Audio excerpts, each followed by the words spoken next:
This guy punches really hard. Watch this. Woo!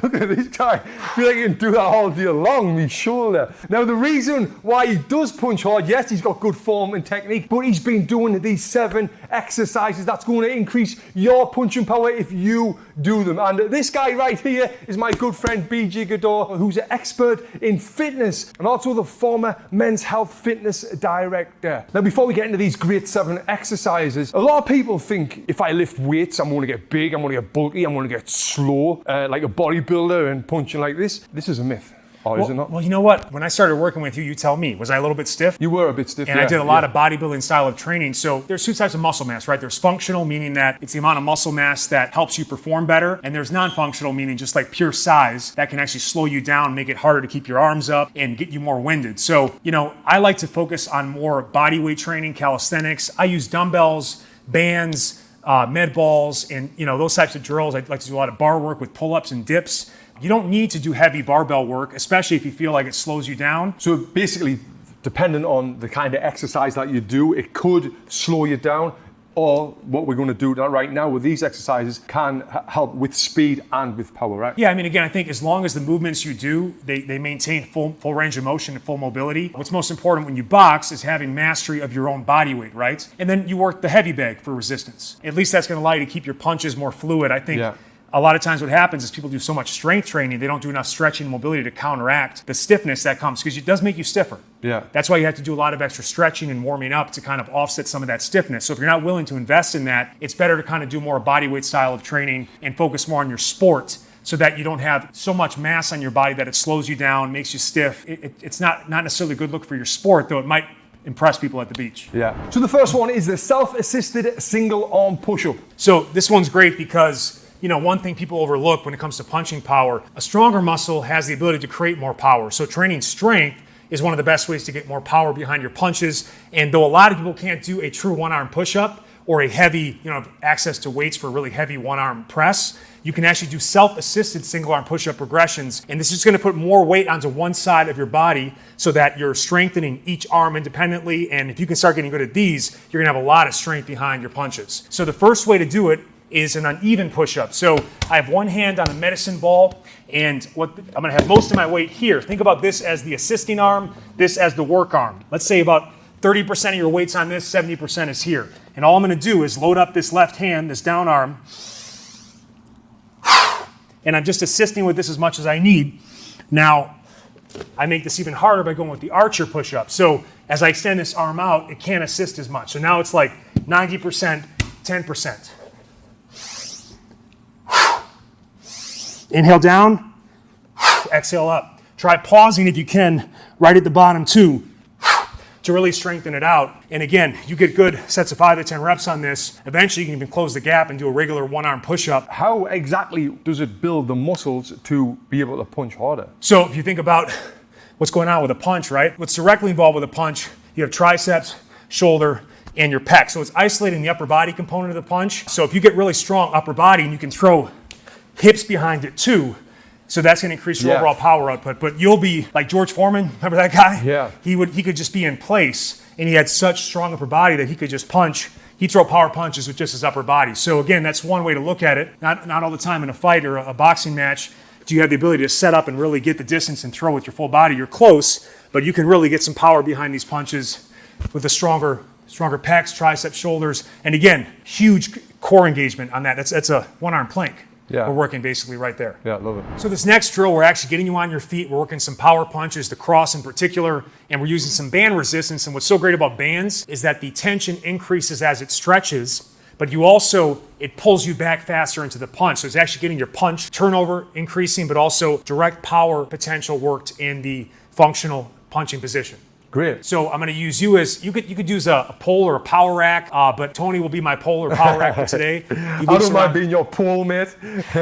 He can actually face away to get more stability. And all I'm going to try to do is I want to start with a little bit of tension in the band. I want to get into my good stance. And I'm going to work, let's say 5 to 10 reps on this. Just really explosive punches, pivoting feet, rotating hips, pushing against, all the way out against that band. So I want more tension. I get a little more stretch. And if I wanted to resist my hips, I could actually attach it at the hip level, and now my hips are actually getting resistance in both extending and rotating, and now I'm just working full power punches.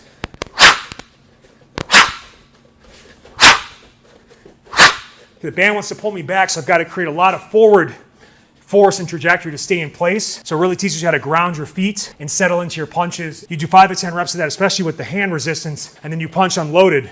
This puppy's gonna fly. These are great, and you can get these from any fitness Yeah, store, they're just Amazon. 2 bands. You can loop them together, but I take a Velcro strap so that way they never get too knotted, and it tends to wear the bands down too. So this is just a better way for longevity of your bands. And with bands, you can get different resistances, right? You can get the really Yes. hard ones and then the looser ones. This is like the 5th level of resistance going up. So there's 4 levels easier you can start with. And again, when it comes to power, keep the reps in about 5 to 10.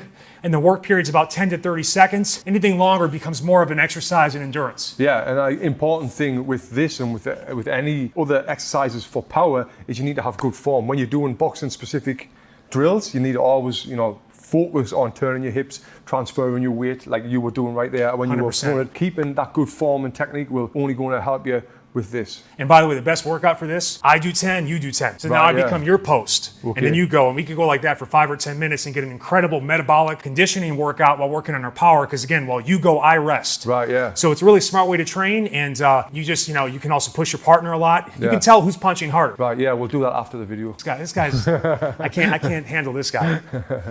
All right, so number 3 is the one leg hip thrust. Now, the biggest source of power is from where in your body? Yeah, your legs. Your legs and your hips specifically, right? Yeah. The extension of the hips. Because again, you can't really, most people aren't really squatting down too much. So it's not as much quad as it is probably high hamstring and glute. And one of the best ways to work that is the one-legged hip thrust with your body weight. And you can also add band tension on top of it. So let me just first show the body weight version. And what's so great about this, again, people know the glute bridge, but they tend to just kind of stop there. What's next? So you go one leg.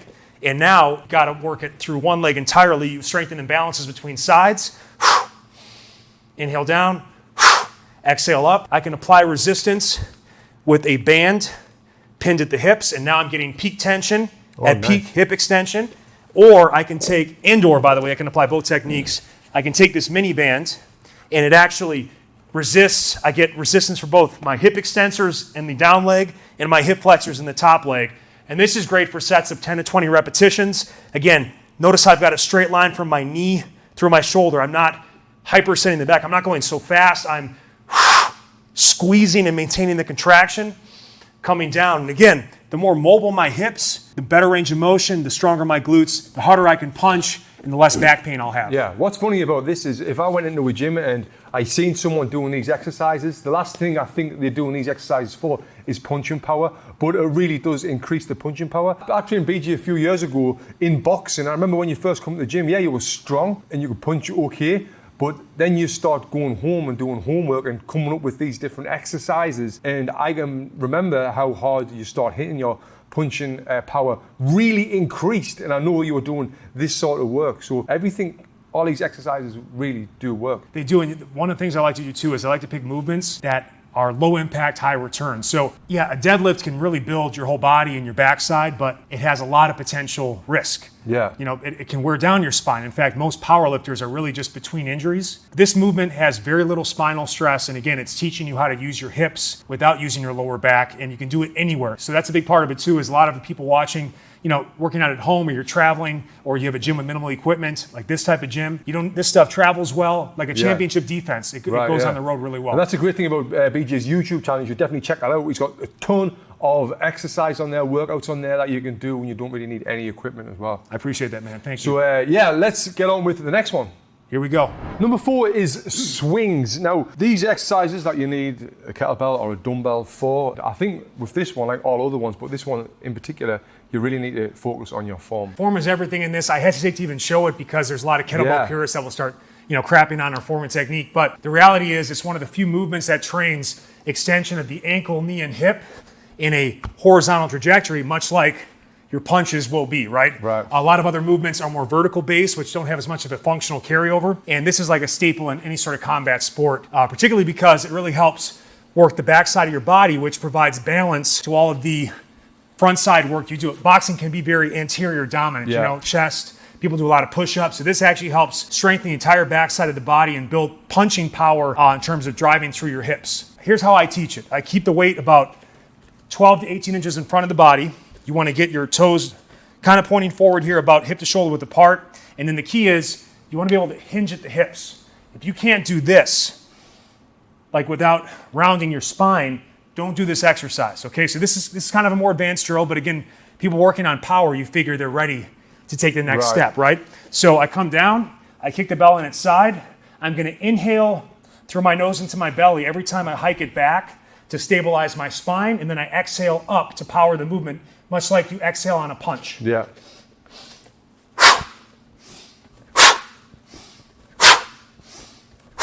And when you get better at it too, you can start to pull it down with your lats. So hips up, lats down. And I can start to mix it up by going with a staggered stance, which makes that front leg work more than the other one. And then I can also mix in, which really, you got to keep a lot of shoulder stability on this one, so it's really great for that. I can start to alternate arms, hand to hand. So there's a lot of ways to work this. It's such a good movement. It's full body, gets your heart rate up, great for metabolic work. But again, it works muscles very specific to building your punching power. Yeah, and I just want to say BJ's been doing this for years, and he made that look very easy there. If I got into the kettlebell, which I'm not going to do because I'm a little bit injured now, but I couldn't do that. You know, I would have to do the first one, the very basic one, and then kind of slowly build up to it. So, should I show some regressions? Yeah, we'll show some regressions. But I just want to say, like, you know, if you're doing this, don't expect to look like BJ where he's switching hands and all that, you know. Start slow, and then that's the way more advanced stuff. 100%. It takes time. And again, here's a couple ways to bridge the gap real quickly. Number one, just work on a hip hinge. So soft knees, flat back to tabletop position, coming up. You can also mix in a sumo deadlift, so you're building both hip and leg power with this. One of my favorite modifications to the swing is with dumbbells, and you actually hold the weights on the outside. It's called a skier swing. Because your feet are close together, you can't squat too much, and it forces you to kind of like a downhill skier. Yeah. Now with this, how is this going to help your punching power? So it's working your legs and your hips? Exactly. So we're training as we hinge back. We got flexion, ankle, knee, hip, right? And then we big payoff moments. So it's kind of like Olympic lifts. They build that full triple extension of the ankle, knee, and hip. But again, it's vertical. We're projecting our force now forward, just like you would with your punches. So it's a great movement to carry over. And again, you can modify.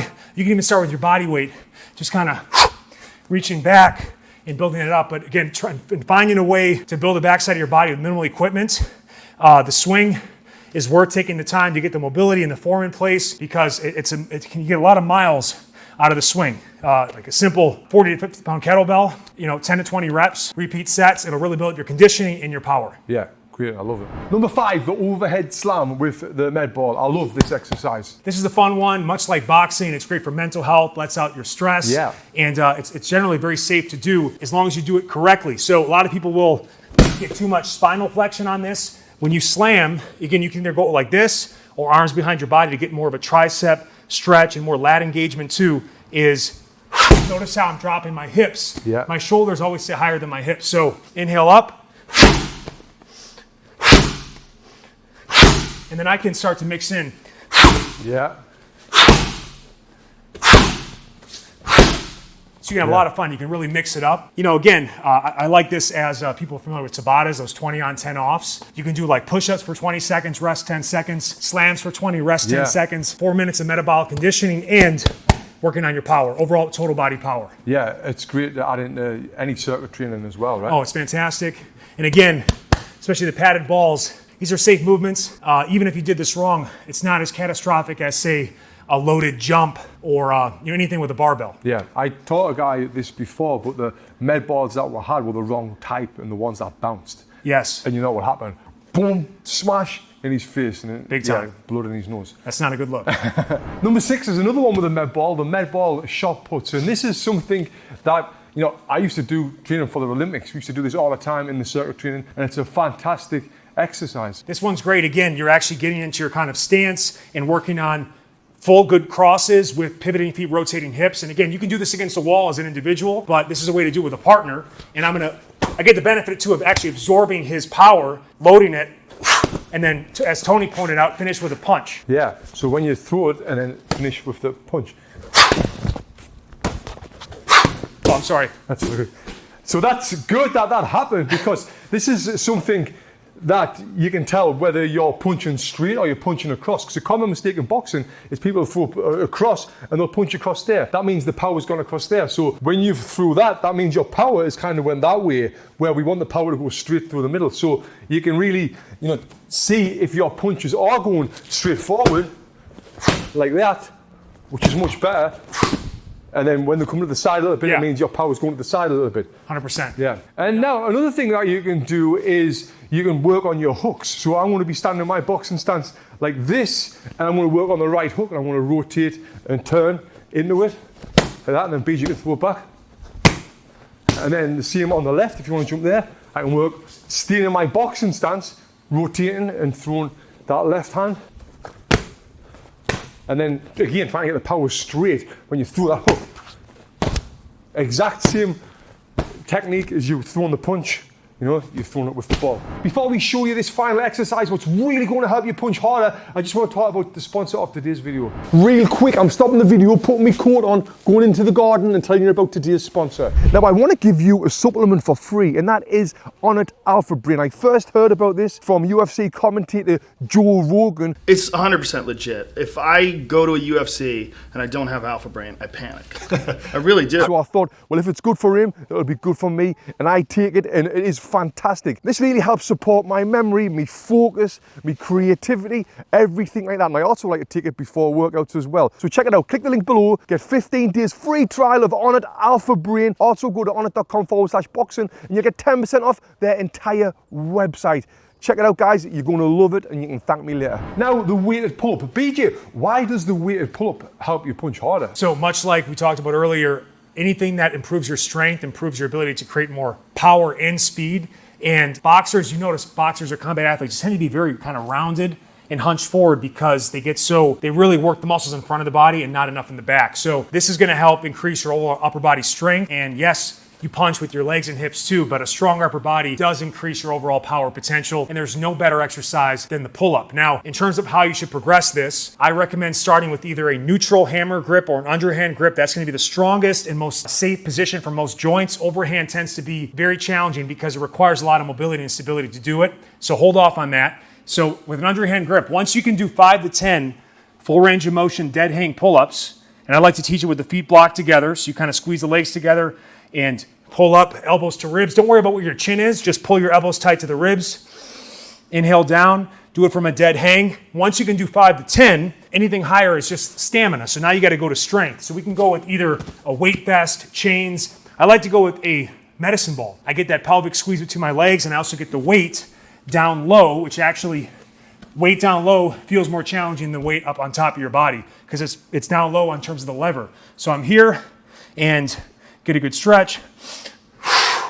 Squeeze. Try to keep the reps 3 to 6 if you're trying to build strength.